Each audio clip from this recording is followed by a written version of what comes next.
말씀을 좀 읽어봅시다. 시작. 이 도에 순종한다. 이 도는 예수 그리스도의 십자가의 도다. 십자가의 도에 순종하기 시작했다. 성령의 역사가 초대교회 가운데 성령의 불이 임하고 그 성령의 역사로 말미암아 예루살렘에 많은 사람들이 하나님 앞으로 돌아오기 시작했다. 그러니까 하루에 3,000명, 5,000명까지 회개하고 하나님 돌아오기 시작하니까 교회들이 크게 부흥을 한 겁니다. 근데 거기에 이제 많은 사람들이 부흥하니까 다른 것들에 자꾸 집중하는, 그래서 하나님께서 질서를 만드시고 교회를 세워가는 모습을 오늘 보여주고 있습니다. 이 말씀을 통해서 더욱 예수 그리스도의 십자가에 대해 순종하고 복종하는 저와 여러분 되기를 주의 이름으로 축복합니다. 아멘.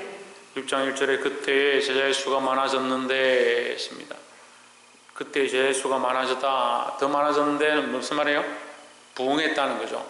그 교회들이, 예루살렘 교회들이 크게 부흥했는데, 크게 부흥할수록 헬라파 유대인들이, 자기의 가부들이, 그 유대인들이 원망한 거죠. 유대 그 남자들이 우리 여자들이 다 가가지고 가부들도 다 가가지고 뭐하냐, 매일 구제에 빠졌다. 구제만 하고 집안도 돌아보지 않고 사회도 돌아보지 않고 딴 사람들 구제하고 돕는 것만 열심히 하더라. 우리가 은혜를 받아도요, 전적 교회만 있을 수는 없어요. 거의 우리가 은혜 받으면 교회가 좋다 그래가지고, 지금은 모르겠습니다. 그런 사람들 잘 없는데, 저희들 어렸을 때는 은혜 받으면요 교회를 안 떠났어요. 특히 수련회 갔다 오잖아요. 그럼 교회 살고 싶으면 집에 안 가요.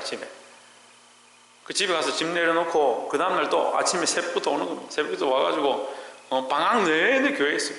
교회가 너무 좋아가지고 은혜 받으니까 교회를 떠나기 싫더라고요. 너무 여러분과 동떨어진 얘기를 했는지, 은혜 받으면 교회를 떠나고 싶다는, 천정환 집사님 뭐 하기 싫다고요? 은혜 받으면 뭐 하기 싫다고? 교회를 떠나기 싫다고. 그 은혜 받은 사람이 신랑이 좋아가지고 신랑만 따라다니고 그렇게 하면 안 되고, 가정이 좋아, 가정에만 붙어 있으면, 은혜 받으면 교회에 붙어 있고 싶고 교회에 오는 것이 사모된다, 사모하고 하게 된다는 거죠. 근데 매일 구제에 빠짐으로, 구제를 하는 건 좋죠. 근데 구제만 하고 있을 수는 없잖아요. 교회가 좋죠. 근데 교회만 있을 수는 없잖아요. 그죠? 그러니까 우리가 이것만 하나만 하면 안 된다. 나는 어쨌거나 지금 이 땅에 살고 있으니까 내가 이 땅에 살아가는 역할을 또 잘 감당해야 되는 겁니다. 교회 좋다고 직장도 다 안 다니고 학교도 다 안 가고 교회만 있으면 어떻게 하겠느냐. 그렇지 않은 거죠. 이제 가서도 우리가 은혜를 끼치고 세상에 가서도 우리는 교회로서의 역할을 잘 감당해야 됩니다. 구제에 빠짐으로 히브리파 사람들이 사람을 원망하니 했습니다. 유대인들이 이 히브리파, 이게 하나님 앞에 나와서 참 믿음으로 살고자 하는 이런 사람들이 너무 많아지니까 그 사람들을 원망하기 시작해요. 다시 말하면 교회를 원망하기 시작하고 목사를 원망하기 시작했다. 왜? 많은 사람들이 교회만 열심히 다니고 그렇게 하는 걸 볼 때 원망했다.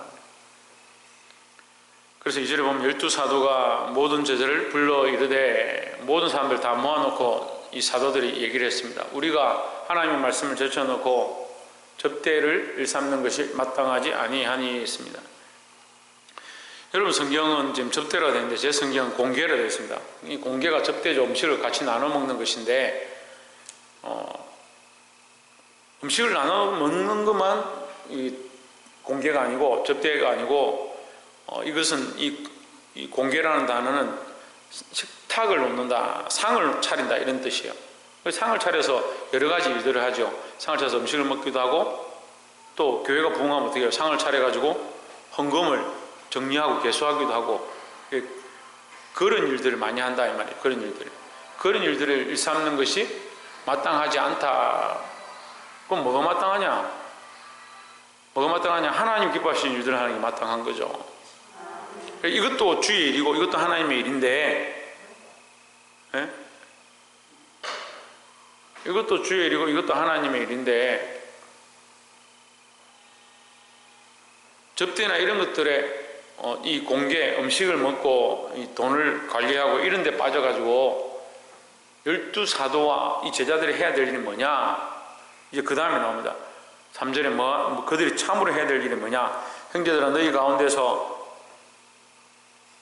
성령과 지혜가 충만하여 칭찬 듣는 사람 7을 택하라. 우리가 이 일을 저에게 맡기고 했습니다. 식사를 준비하고 식사를 나누고 그 다음에 헌금을 정리하고 결국 교회 봉사의 일 이 말이죠. 교회에서 봉사하는 일, 헌금을 관리하는 일, 식사를 준비하는 일, 이 일들은 세운 자들, 교회에서 세워진 직분자들에게 맡기고 나는 뭘 하겠느냐? 우리는 뭘 하느냐? 4절에 우리는 오로지 기도하는 일과 말씀 사역에 힘쓰리라 하니 했습니다. 그러니까 이게 교회가 커지고 조직이 되어지면 점점 어떻게 됩니까? 말씀 전하는 말씀 전하고 기도하는 사람 기도하는 일을 하고 또 봉사하는 사람 봉사의 일을 함께 하는 거죠. 이게 질서를 세워서 서로 맡기는 겁니다. 어떤 사람들은 그런 일을 맡으면 이게 내 일이다. 주의 일이라 생각하고 내 일처럼 해야 되는데 내 일이라 생각하고 주의 일을 하는 거예요. 네? 주의 일이라 생각하고 내 일처럼 해야 되는데 내 일이라 생각하고 주의 일처럼 하는 거예요. 여러분 주의 일입니다. 내 일이 아니죠. 우리는 맡은 것이죠. 맡은 것. 근데 자리를 맡겨주면 자기 거라 생각하고 교만해지거나 자리를 맡기면 그 일에 대한 일에 빠져서 질서를 무시하는 거예요. 질서를. 하나님 세우신 종의 말을 들어야 되고 교회가 이 질서를 따라서 권위를 따라서 올바로 흘러가도록 해야 되는 거예요. 그래서 이 사도들이 우리는 말씀과 기도하는 일에 전념하겠다. 누구를 세우냐? 이 식사를 준비하고 봉사의 일을 하고 이 공개하는 일, 이 헌금을 관리하는 일은 세워진 자들에게 맡길 것이다. 그래서 세울 사람들을 지명해라 이렇게 했습니다. 5절에 온 무리가 이 말을 기뻐하여 이 말을 기쁘게 여겼다는 거죠. 사도들은 오히려 말씀을 전하는데 힘쓰는 게 맞고 우리가 그 나머지 일을 도와야 되지 않겠느냐 이런 의미에서 좋은 거죠. 믿음과 성령이 충만한 사람, 스데반과 빌립과 브루고르와 니가노르와 디몬과 바메나와 유대교에 교했던 안디옥 사람 니고라를 택하여 이것이 뭐냐면 이것이 초대교회의 7집사예요. 그러니까 초대교회에 처음 세워진 성경에 최초로 나오는 집사 7. 초대교회 7집사입니다. 그런데 이 7집사의 자격이 뭐냐? 그들을 추천하는 근거가 뭐냐? 믿음과 성령이 충만한 사람이에요. 여러분 믿음이 충만해야 되고요. 성령은 내가 충만하게 할 수는 없죠. 근데 믿음이 충만하고 하나님의 말씀을 따라가면 당연히 성령도 충만하게 되어 있는 거죠. 그럼 여러분 말하고 행동하는 것이 지금 믿음과 성령 충만한 모습인가? 자기가 돌아봐야 되는 거예요. 믿음도 없고 성령 충만함도 없고 그러면 어떻게 해야 하는 거예요? 그럼 교회를 세워가는 게 아니고 그건 교회를 무너뜨리고 있는 거예요. 자기를 믿음으로 세워가는 자, 내가 믿음 안에 있어야 자기를 세우는 겁니다. 그래서 나를 세운다. 내 자신을 세우는 게 아니라 믿음 안에서 나를 세우는 거예요. 믿음 안에서. 그럼 뭐가 자랍니까? 내가 자라가는 거죠. 내가 자라가는 거죠. 나를 세우는 게 아니라 내 안에 믿음이 자라서 내가 자라가도록, 내가 세워져 가도록 그렇게 해야 되는 겁니다. 여러분 교회 안에 직분을 맡았습니다. 이 참 때를 잘 맞춰서 오늘 본문이 있는 것 같은데 이제 다음 주 여러분 교회 직분자를 세워야 합니다. 내년에 교회를 섬길 사람들을 세워야 합니다. 어떤 사람들이 세워야 되겠습니까? 믿음과 성령이 충만한 사람들이 세워야 됩니다. 목사님 우리 몇 명 된다고요? 니나 내나 다 합쳐봤자 한 20명도 안 되는데 집사 세워봤자 한 서너 명, 100명밖에 안 되는데 어떻게 합니까? 그렇거나 말거나 믿음과 성령 충만한 사람이 세워져야 됩니다. 아이고 나도 작년에 집사였는데 올해도 집사고 작년에 권사였는데 올해도 권사고 작년에 장로였는데 올해도 장로고 천만의 말씀이에요. 내가 작년에 믿음과 성령 충만한 집사로서 살지 못했으면 내년에는 믿음과 성령 충만한 집사로 세워지도록 누가 해야 되냐? 믿음으로 살고자 믿음으로 하나님 바라보고자 하는 건 누가 해야 되냐? 내가 해야 되는 거예요. 그러면 여러분 이거 떼면 어떻게 돼요? 이걸 떼면 어떻게 돼요? 예? 믿음과 성령 충만함이 없는 집사들이에요. 믿음도 없고 성령 충만함도 없는 권사가 되고 믿음과 성령 충만함이 없는 장로가 세워지면 뭘 하냐고요. 믿음의 일도 안 하고 성령의 일도 안 하고 뭐 하겠습니까? 일은 하지요. 일은 하잖아요. 그래서 인간적이다 하는 거예요. 믿음의 일을 해서 하나님 기쁘시게 하고 성령 충만함으로 인도함을 받아서 하나님 기쁘시게 하고, 그럼 나는 일을 하고 있지만, 내가 일을 하고 있지만 누구의 일을 하고 있냐? 하나님의 일을 하고 맡겨진 일들을 하는 게 당연하죠. 그게 맞죠. 근데 뭘 하고 있냐면 자기 생각대로 자기 뜻대로 믿음은 없고 성령은 없고, 그럼 교회가 어떻게 돼요? 각자 자기 속이나 어른대로 돌아가는 거예요. 우리는 믿음으로 성령에 이끌리는 그런 교회로, 그런 사람으로 세워져 가기를 주의 이름으로 축원합니다. 초대교회가 그 일을 했습니다. 6절에 사도들 앞에 세우니 사도들이 기도하고 그들에게 안수하니라 했습니다. 기도하고 안수했다. 그들을 세우는데 하나님 앞에 세우는 거예요. 하나님 앞에 내게 주신 권한으로 하나님 나를 세우셨으니 나도 이 사람을 세웁니다 하는 거죠. 그래서 안수의 원리는 그런 거예요. 안수는 내가 능력이 있어서 하는 게 아니고 하나님 나를 세우신 능력, 하나님 나를 세례하셔서 나를 안수하셔서 세우신 그 능력으로 나도 또한 이 사람을 세운다, 이런 의미예요. 7절에 하나님 말씀이 점점 왕성하여, 그렇게 했더니 그 집사들을 세우고 그 일을 맡기고 사도들은 뭐 했다? 조혜준, 사도들은 뭐 했다? 최하윤, 사도들은 뭐 했다? 박창조, 사도들은 뭐 했다? 기도하고 말씀 전하는데 전념했다. 그러면 집사와 이 7 집사와 세워진 사람들은 뭘 했겠습니까? 예? 교제하고, 여기 나와있죠. 접대하는 일을 힘썼다. 서로 교제하고 공개하고 교회를 관리하는 데 힘썼다, 이렇게 볼 수 있죠.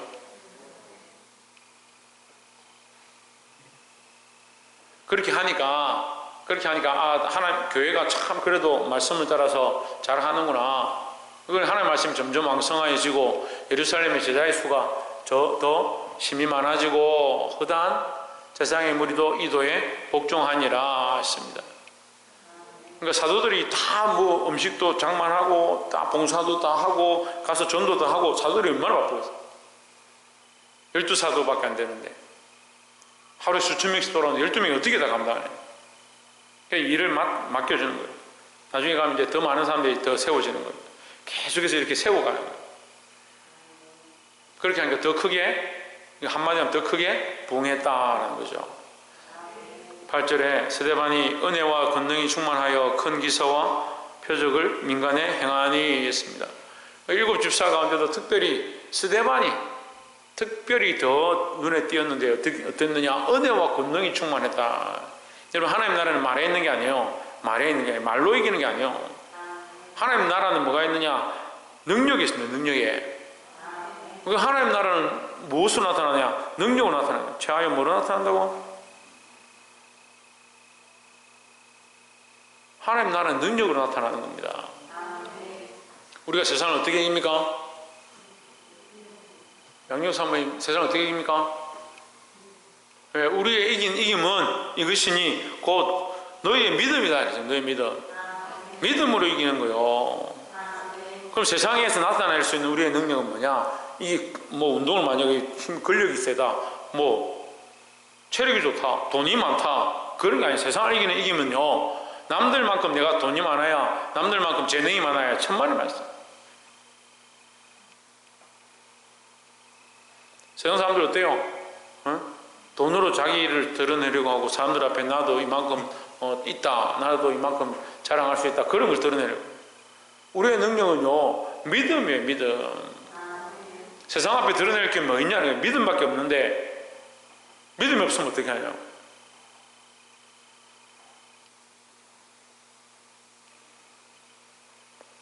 스데반이 특별히 은혜와 권능이 충만하여 큰 기사와 표적을 민간에 행하니 했습니다. 그가 믿음을 드러내니까 능력이 나타났다라는 겁니다. 9절에 이른바 자유민들적 구레네인, 알렉산드리아인 길리기아와 아시아에서 온 사람들에 해당해서 어떤 자들이 일어나 스데반과 더불어 논쟁할세. 이게 자유민이다 이렇게 되어 있는데, 이 사람들은 돌아다니는 사람들, 여행하는 사람들, 이렇게 성경에 또는 여행하는 사람들 이렇게 기록돼요. 그 여행한다는 게 어떻게 설명해야 되냐면, 유대인인데 다른 나라에 물건을 파러 간다든지 다른 곳에 출입하러 가면 자유로운 사람이에요. 상인들처럼 이렇게 돌아다니는 사람, 한 곳에 매여 있는 사람이 아닌. 그래서 여러분, 성경은 자유민이다, 여행하는 자들이다 이렇게 기록된 거예요. 돌아다니는 사람, 이 사람들도 다 유대인들이고 율법을 알고 모세를 아는데 와서 들어보니까 이 말도 안 되거든요. 근데 예루살렘은 이미 뭐요? 예수 그리스도께서 부활하셨다, 성령으로 말하는 것, 방언하는 것들, 방언하는데 각 나라에서 온 대로 다 이해가 되고 들려지니까, 자기 나라 말로 들려지니까 이게 놀라운 역사고, 병 고치는 역사들이 나타나고, 사람들이 모여서 모이기를 힘쓰고 떡을 떼기 힘쓰고 구제하는 일들을 하니까 많은 사람들이 교회에 모이기 시작하는 거예요. 이미 그런 게 많이 퍼졌으니까 자기들 어떻게 못하는데, 돌아다니다 온 사람들, 여행 다니고 뭐 다른 나라도 무역하다가 온 사람들 와서 보니까 여기 있죠. 구레네인, 알렉산드리아인, 길리기아, 아시아에서 온 사람들, 스데반과 더불어 논쟁하는 거예요. 서로 변론하고 싸우는 거죠. 10절에 스데반이 지혜와 성령으로 말함을 저희가 능히 당하지 못하여. 그래서 우리가 이기는 거는요, 지혜와 성령으로 이기는 거요. 말로 이기는 게 아니에요. 말빨로 이기고 의유력으로 이기고 힘으로 이기는 게 아니에요. 지혜와 성령으로 말하라니까요. 성령의 인도하심으로 말하라니까요. 우리가 서로 말할 때 지혜롭게 말해야 되고 성령의 인도함으로 말해야 되는 거예요. 근데 이게 없어요. 이게 지혜롭게 말하고 성령의 인도함으로 말하는 게 없고 자꾸 인간적인 말이죠. 인간적인 말은 하기 좋아합니다. 성령이 원하시는 말들을 하지 않는 거예요.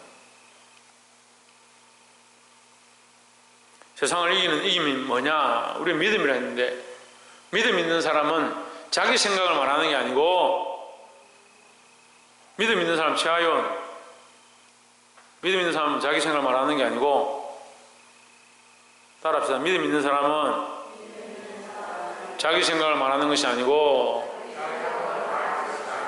하나님의 말씀을 말한다. 그래서 하나님의 말씀이 곧 뭐다? 지혜다. 지혜의 말씀이다. 그래서 우리 지혜의 말씀을 우리가 어떻게 해석하느냐, 어떻게 이해하느냐, 어떻게 알 수 있느냐? 성령으로 알 수 있는 겁니다. 그러니까 스데반이 성령 충만하니까 하나님의 말씀을 너무 밝게 알게 되는 거예요. 그러니까 뭔 얘기합니까? 하나님의 말씀을 똑바로 얘기하는 거예요. 그러니까 그들이 어떻게 감히 당하지 못했다, 감당할 수 없었다 하는 거죠. 11절에 사람들을 가르쳐 말 시키되 이 사람이 모세와 및 하나님을 모독하는 말을 하는 것을 우리가 들었노라 하게 하고, 여러분 성경에 매수한다 했네. 네. 사람들한테 일부러 그런 말을 하게 하는 거예요. 소문을 자꾸 냈다 이 말이죠.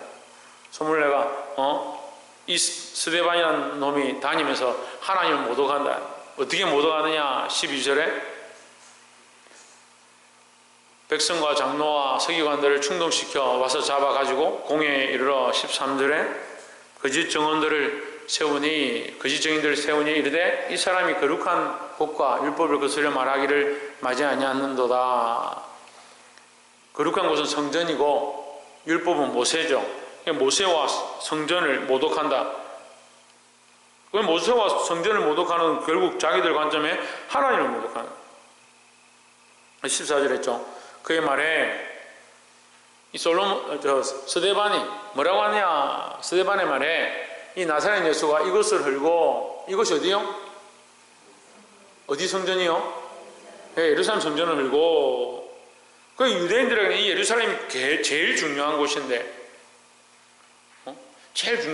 그 유대인들이 가장 중요하게 섬기고 하는 그 예루살렘 성전을 헐겠다. 또 모세가 우리에게 전하여 준 규례를 고치겠다. 예루살렘 성전을 헌다는 것은 예수님이 십자가에 돌아가셔서 내가 사흘 만에 부활할 것이다, 그 얘기를 한 것인데, 그 예수님이 이미 부활하셨고 그것은 이미 지나갔고 자기들 관점에서 이미 예수님을 죽였는데도 그 얘기를 또 하는 거예요. 또 그 얘기 하는 거예요. 잡을 게 없으니까요. 이런 걸 잡는 거예요. 그것도 반쯤만, 찢어진 신문도 아니고. 이전을 헐고, 헐기는 뭘 헐어요? 예수님이 다시 내가 세우겠다, 너희가 헐면 내가 세우겠다 하셨는데, 헐어라. 그럼 내가 4일 만에 세울 것이다. 그것은 몸된 예수 그리스도의 몸된 교회를 상징하는 것이고, 예수 그리스도는 부활하심으로 새롭게 교회가 시작되었다라는 겁니다. 그래서 뭐요? 예루살렘 성전에 모이지 않아도 이미 마가다락방에 이미 이 백성들은 모여서 교회 가운데 모여서 예배하고 있다. 그래, 그 교회를 상징하고 있는데 이것을 걸고 이렇게 얘기하는 거예요. 또 모세가 우리에게 전하여준 규례를 고치겠다 하는 게 아니라 예수님 오셔서 뭐라고 합니까? 내가 율법을 폐하러 온 줄 아느냐? 완성하러 왔느니라. 율법을 폐하러 온 것이 아니고 완성하러 왔다. 예수님은 율법의 완성이지 율법을 더 온전케 하는 거죠. 율법을 다 지킬 수 없는 인간들을 위해서 이 율법으로 말미암은 구원을 온전히 이룰 수 없으니까 예수 그리스도로 말미암아 씻음을 받고 구원을 얻도록 하셨다는 거죠. 그러니까 율법을 폐하는 게 아니다. 어떤 사람들은 예수 그리스도의 은혜로 우리가 십자가를 믿고 십자가의 은혜를 믿고 구원을 받았으니까 율법은 안 지켜도 안 됩니까? 천만의 말씀. 율법을 폐한 게 아니라니까요.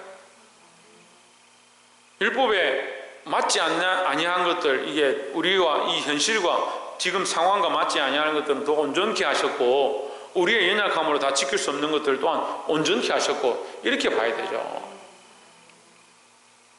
그래서 율법의 그 근본 취지, 하나님의 다른 신을 섬기지 마라, 우상을 만들지 마라, 안식일 그렇게 여겨라, 하나님 여호와의 이름을 망령되이 긋지 마라, 내 부모를 공경하라, 내 이웃에게 거짓 증거하지 마라, 내 이웃에게 탐내지 마라. 다 뭡니까? 오늘 우리가 당연히 지켜야 될 바들이다 하는 거죠. 우리가 하나님의 백성이라면, 예수 그리스도의 제자라면 마땅히 지켜야 될 것입니다. 이 거짓말하는 게 사람들이 이것을 헐겠다, 모세의 규례를 교축했다, 이렇게 했다, 이렇게 막 거짓말해서 선동하는 거예요. 그 해당이 세워놓고 또 재판하는 거죠. 스데반을 몰아세워가지고 재판하려고 해요.